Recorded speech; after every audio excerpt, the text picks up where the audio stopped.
for joining us. I really appreciate it. I know we're getting spring practice going. Spring practice number 3 gets going tomorrow morning for the Spartans. And joining us today is assistant head coach and offensive line coach, Chris Kapilovic. Coach, thanks for joining us. We'll start with questions today, and we'll go to Matt Wenzel from MLive. Matt. Hey, Chris. With the makeup of your offensive line now, you got all 7 guys who started at least one game back from last year, and there's the depth behind them from the guys who appear to be next in the rotation. I was wondering what the outlook is for that group right now compared to this past season when you guys didn't have the full install like you guys obviously would have wanted to. First, I apologize for being late. That we typically don't have impromptu meetings here, but that happened, so I apologize for that.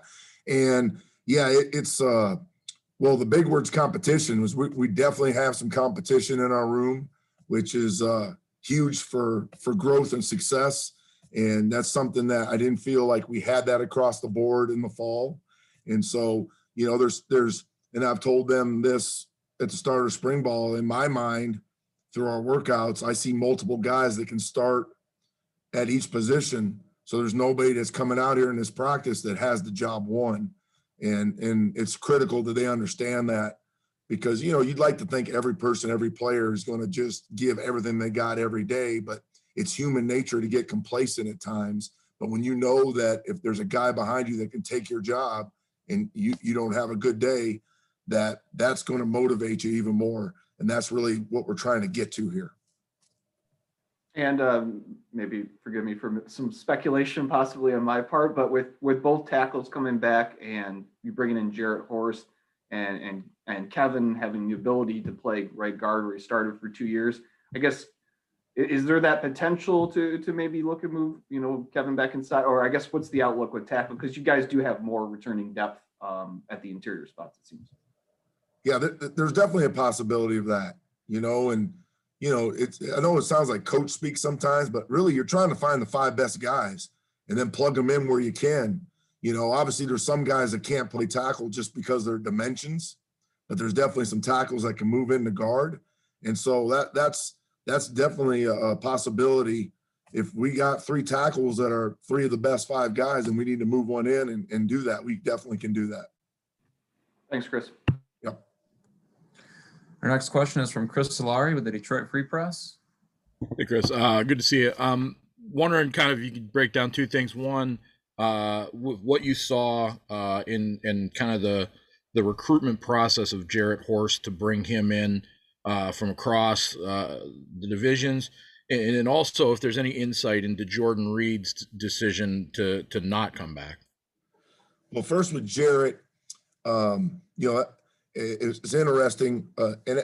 His old line coach at Arkansas State, who was there, is somebody I've worked with before. So I did have once he went into the portal, it was nice to have inside knowledge there on what he's about. But you saw that on film pretty quickly, what he's about. And, finding those kinds of guys and those tackles, it's a premium. And there's a reason why he was in the portal and he was offered by Texas immediately. And then you had OU and Florida State and the people like that, everybody jumping in there because those guys are hard to find. And he played at a high level at Arkansas State. He plays with an edge. He finishes blocks, which you love to see because not all old linemen play that way naturally. And so, he's got 2 years, could possibly have 3 years. So those were all pluses, I thought, for him to come in here and compete for a job and add to our depth. And I felt pretty good off the film I saw and the people I talked to. His head coach there, Blake Anderson, and went to Utah State. We worked together for 6 years. So I did have some good knowledge on him. So that made me feel better. Sometimes you recruit these transfers and it's so fast, you don't really know how much you know about them. But I was obviously able to talk to some people and feel like I trusted them. Jordan Reid, Jordan, he was definitely set to come back, and that was his thought process. And, he graduated, and I just think as time went on, he just felt in his mind, it was time for him to get in the workforce and start his career. And, I guess the burning desire to play in the NFL that maybe some kids have wasn't the same for him, taking care of his body and doing the different things. He wanted to just kind of jump in there. And, you know, I got to respect that. You know, we would have loved to have had him and had a chance to work with him, but I respect the decision he made. And, you know, he came here and, you know, your first goal when you come to college is to get your degree, and he did that. And so, you know, and you know, I wish him the best, obviously, and hope that he'll, you know, stay in touch with us and come around and all that good stuff. Next question is from Lindsey Huddleston. Hey, Coach, you kind of touched on it in your last answer. With the portal being a new experience for everyone, you get players, and they have some great things, some great upside, but how do you plan on dealing with some of the things that are not in your coaching philosophy? I mean, in the perfect world, you get a kid as a freshman and you can grow him and mold him, but now you get a kid that may display some great pros, but there may be some cons that come out. And how do you plan on addressing that and dealing with that going forward? Well, that's a good question. You know, it's one thing if you get a transfer that's a freshman or sophomore, and it's another one if you get a senior. When I was at North Carolina, I had a couple seniors. I had the one kid was a 3-year starter at Florida at center, Cam Dillard. He's actually a Michigan kid, and he transferred in. And then I had Khalil Rogers, who came in from SC. So you don't have a lot of time to necessarily develop them exactly in what you want. But, you know, you get this. It's great getting them now. You got the off season. You know, you as a coach maybe have a little more flexibility. And if this works for him, then that's okay. At the end of the day, you want your guys to get the job done. So even I, as a coach, sometimes have to be flexible, even with any guy I bring in. If this technique works better for him than it does the kid next to him, then that's what I have to do. So first thing, you know, is obviously they got to learn the system. So that's number one. They got to learn the communication. So there's no give there. Then when you start going into technique, there's certain techniques I teach that there is no negotiation. And so we're going to put all the time we need to get it done. And then there may be some things that they do are a little bit different, but if it's working for them, then there's no reason for me to change it. And that's the best way. If this kid's better than the other guys, it's my job to find a way to make him comfortable where he can play and excel. And that's kind of how I look at it. Great, thank you. Our next question is from Jim Comparoni with Spartan Magazine. Hey, Chris, thanks for taking time out to do this with us. We really appreciate it. Hey, you mentioned earlier that there's more competition across the board at this point, maybe than there was in the fall. Can you give us a name or two that maybe have risen up from the reserve level that have helped create that competition, that have been on the rise thus far through the winter or the spring? Well, you know, as far as risen up, it's probably a little hard because, you know, our first day of pads are tomorrow. Okay. You just take for granted, or you look at the instance of Matt Allen starting center of the first game. He hurt his foot, missed the season. Nick Samac started the rest of the season. So now they're both back. Well, there you go. There's great competition. You got 2 returning guys that have started that both want to own that job. You got a guy like Buter, who him and JD both started games. Buter got hurt after game 2 and really didn't get back to himself throughout the rest of the season. So now you got 2 guys that started games that are competing there. You know, like I said, you bring a Jared Horst in, and that adds competition at tackle. I do feel like a Spencer Brown is improving, which is very important for us at tackle. And so, and you know, the young kids like an Ethan Boyd that's just here, I know there's going to be a maturation process for him. I just want him to start understanding the fundamentals and go from there.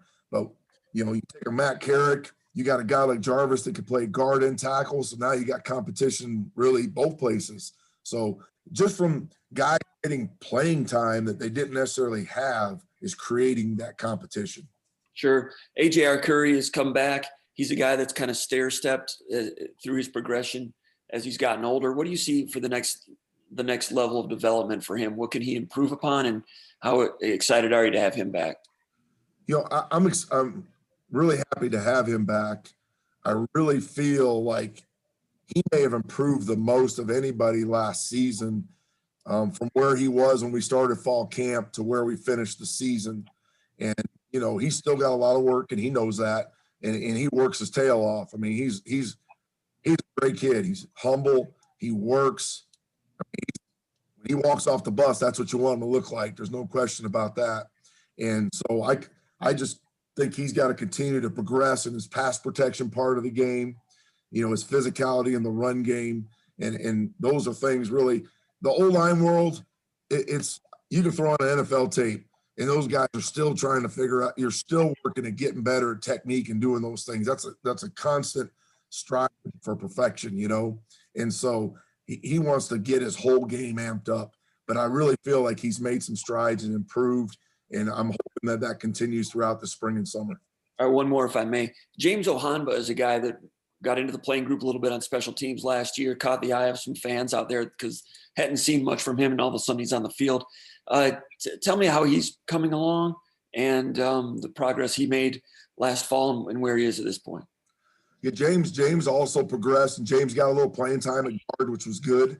You know, he got a chance to be out there and you know, taste it as you will. And so now he's out there and he's running with the twos and competing for a starting job. And again, another guy with the physical tools that you want. You know, he's really transformed his body from what he was when he got here to where he is now. And I really think if James just finds a way to continue to improve, that he's a guy that can help us at some point this year in his career. So, you know, he's one that I'm keeping an eye on, pushing daily, because I do see some things in him that I think he can help us. All right. Thanks a lot. Appreciate it. You bet. Our next question is from Rainer Saban with the Detroit Free Press. Hi, Chris. You guys have added, I guess, three guys in the 2022 class, offensive linemen. How much are you on the same page with Mel about just building the team from the inside out? Oh, we're definitely on the same page. You know, we know that, you know, you need every position, but you got to have those guys up front. You know, he knows it starts in the trenches on both sides of the ball. You know, we have a blueprint that we both agree with. You know, we like to have big guys. You know, we like guys that are athletic. So it's good when you're working with somebody that you kind of see eye to eye with. And when we're recruiting guys and we're evaluating them, you know, for the most part, we're on the same page. So I really, you know, and it helps there too, because he understands how important it is. So, you know, he's not a head coach that just recruits quarterbacks. You know, he's in there recruiting those old linemen as well and those families. And so I think those kids and parents can tell that the head coach, you know, it's important to him, that he understands the value of those linemen, and that makes my job even easier. So I feel like we got a lot to sell here at Michigan State, and I can't wait till we can actually get kids on campus. But we're definitely see eye to eye in what we want to do there. Yeah, and how long do you think the process usually is to kind of build an offensive line to where it is? I mean, obviously, you know, you guys were challenged last year with all the stuff that you dealt with, but to get to that point where things are kind of, you know, where you want them, how long does that process usually take? Well, that's a good question, because you want it to happen now. I want it to happen now. I want it to happen this season. You know, there's not a day in my life that I feel like it's okay because we got time to get these guys better. It's got to happen now. So, I coach that sense of urgency, and I want our guys to train that way. I know if you took a blueprint of a freshman coming in, very few freshmen old linemen can play as freshmen. Occasionally it happens, you know, but when you get to a point where you have some depth, you can bring a kid in and redshirt him, and then he plays as a redshirt freshman, and then he's a starter for 3 years. That would be a successful journey to me for an offensive lineman. But, you know, the reason you bring in a transfer, you know, you're trying to make sure we're ready to go this fall. And I feel like with the guys that are coming back and some pieces we have coming in, that we should be at a much higher level than we were last year. So my time frame is today. We got to get it done. We got to get better tomorrow in practice and go from there. Thank you. You bet. Next question is from Audrey Dahlgren. Hi, Chris. Thanks for doing this. I'm glad that you kind of brought up Ethan a little bit, just in a sense, because you want him to work on the fundamentals, as you were mentioning. But how has his progression been since he's got on campus? And then what do you want to see from him by the time spring ball is over with? So when we first got here, he was the only person that I saw, only recruit I've seen in person since I've been here. Matter of fact, he came the morning of the 12th, and that afternoon's when we shut everything down. So I got a chance to see him. Our concern at that time was you saw this long, thin frame that was pretty athletic. You know, I haven't watched his basketball tape. and you're like, can this guy carry the weight? Does he have a big enough frame? And that's something you really want to see in person. He came in that day and I think he weighed like 263. So you're like, okay, we can build that up. Well, I think after he was here a month, he was 328. So putting the weight on was not an issue for him, obviously. In fact, we're pulling him back a little bit. You know, that's the problem with the dorm and the cafeteria being connected. He's got the world's biggest kitchen. So, you know, he can't keep going back for seconds and thirds. But, you know, I joke around with him, but he's a great kid. He wants to be a good player, unbelievable attitude. And he really, he's got good feet. He can bend. And sometimes he looks awkward as can be because he's trying to learn what I want. But it's always amazing how he gets there. And, you know, and that's not the same for all kids. So as a staff, we're really excited about what he's going to become because he's a big, long human. I mean, when you get those tackles that are 6'7", 325, you'll see him even in the NFL where technically they're not as where you quite want them, but it's hard for people to run around him and through him. So we're excited about him because he does have the athleticism, and I think he's going to be a really good player for us. So my hopes are at the end of this spring ball, he understands our offense. He understands the techniques I want, and then he can take what he's learned from the spring and improve for the summer, and then he can laugh at all the other freshmen that come in that summer and are trying to figure it out. Thank you. You bet. We have time for a couple more. We'll go back to Chris Solari.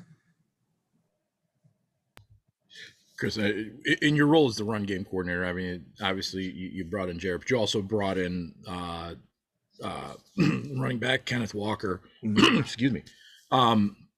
What have you seen early with him, and what did you see on his tape that makes him fit the blocking schemes that you guys want to do and the type of downhill running you need? Right. Well, first of all, Kenneth, again, great kid. He's come in here and the team loves him. And, you know, again, we haven't had a scrimmage yet. You run plays against each other, but there's no disappointment. I can tell you that. And it's not just noticed from us, it's noticed from his teammates. He can go, you know, he's got vision. He can cut. He can put his, head down and get those tough yards. And we think just from watching his film from Wake Forest, I think from watching his film at Wake Forest, the one thing you saw in a short season, he scored 12 touchdowns.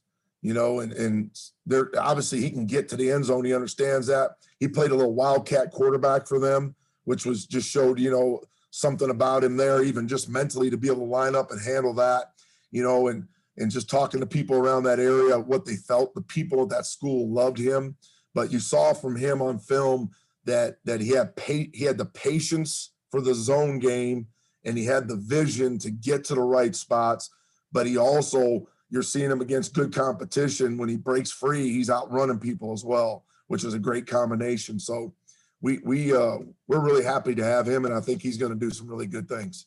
One year in, I mean, on the recruiting trail, I mean, how do you kind of identify the running backs that you guys want for the future of the program? Coach Pigler, our running back coach, he heads that up and he does a great job. And, I think in a perfect world, sometimes you get combinations of guys, right? You might have that one guy that's not the big back, but he's a home run threat. You might have the guy that's a 200+ pound guy that shows he can run physical and get the positive yards in traffic, and he runs good enough. And so, you got to figure out what you have in your room. If you have one or two that can do it all, that's great. That's not always the case, but if you got a couple big guys that are physical runners, you don't have the home run threat, then that's what you're looking for. I think about my past. I was at North Carolina and I had TJ Logan and Hood. Hood was a big physical, violent runner. TJ Logan can fly, and then even the Michael Carter and Javonte Williams, we brought them in there before we left, and you see what they're doing now. So you can have those kind of, people say thunder and lightning type thing. You're still looking for the guy that can do it all. But if you don't have that, you just got to piece it together. And I think that's what Coach Pigler is trying to do. We have a couple more. We'll go to Matt Wenzel, them live, and we'll wrap it up with Rainer Saban. Matt? You just touched on Kenneth and kind of what you're looking for in different guys in the room. But I think even with Brandon moving to defensive end, you still got 5 scholarship running backs on the team right now. Got a commitment from another transfer, got a freshman coming in, Davion Prim. When you've got that many guys and only so many carries, how tough is it to balance, everybody wants the ball, everyone wants to be the guy, but that obviously isn't the case just based on the numbers. You know, we go back to that word of competition, right? You know, if it's got to happen now. Spring ball, summer, fall camp, those guys got to show that we're better with them on the field. At the end of the day, that's what it's all about. Are we better with you on the field? And, you know, that's Coach Piegler. That's part of it. You know, being a running back coach, receiver coach, those types of guys, is managing those egos too is a big part of it. And he does a tremendous job with those guys. And, you know, at the end of the day, it usually plays out through practices and workouts and fall camp of who the most productive guys are, and you go from there. And, you know, it's a different world we're living in this transfer portal. You know, it's as much as you're recruiting ones to come in, you can easily have ones coming out. So it's you got to be prepared. You got to have good depth, and then you got to manage them and get the best guys out there. And, you know, there's always a place for 2 or 3 backs for sure to get in a game. And then you got to have some guys ready to go when there's injuries, which we know is all part of the game. Thank you, Chris. Our final question will go back to Rainer Saban.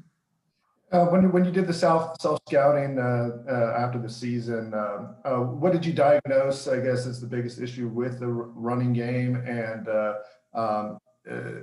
do you think the strength and conditioning program, you know, being the second year, could really kind of make an impact in that area? Well, first, strength and conditioning they're doing a tremendous job. We're already bigger and more athletic, which is great. Missing all that in the spring, and then we had the summer we had to shut down and stuff. That was not good, obviously. So that's going to be just having an off season. We're going to be better. You know, going through and watching the fall, it was tough because, you know, I've been doing this a long time, and that was the least productive offense I've ever been a part of. And it was hard to digest. And, you know, and it wasn't from a lack of these kids trying. I just think trying to put it all together in this COVID era with the lack of reps we had and the things we couldn't do, it just didn't mesh all the time. You saw flashes, right? You know, Northwestern just sticks out to me. We made a decision. We're going to be physical. We're going to run the ball. We're going to control the clock and win this game. And we did it. The kids did it. You know, and you're inconsistent. And it really, it'd be easy if you could just say it's just that position. But there was things across the board. You know, when people think about the run game, the first thing they think about is the O-line, which is correct, right? But then is your back actually going to the right place? Is he taking advantage of what's supposed to happen? Sometimes that doesn't happen. Our teams blitzing you, stunning and suffocating you to where you can't block them all, and then the ball should be thrown out to keep them honest. Now that's on the quarterback, right? Or does it get to the right check? So there's a lot of pieces that go with this. And at the end of the day, we just weren't consistent enough across the board, and it all starts with us. So consistency, understanding the scheme, and just us getting better from all these practices we're going to get, these workouts, we're going to get better just off of that. And so I'm excited to see that improvement. Thanks. Sounds good. Well, that's all the time we have for today. Coach, we really appreciate your time. Thank you, everyone, for joining us, and we'll see you soon. Thank you. Appreciate it. Take care. Thanks, Chris. Take it easy. Thank you. Thanks, guys. Bye.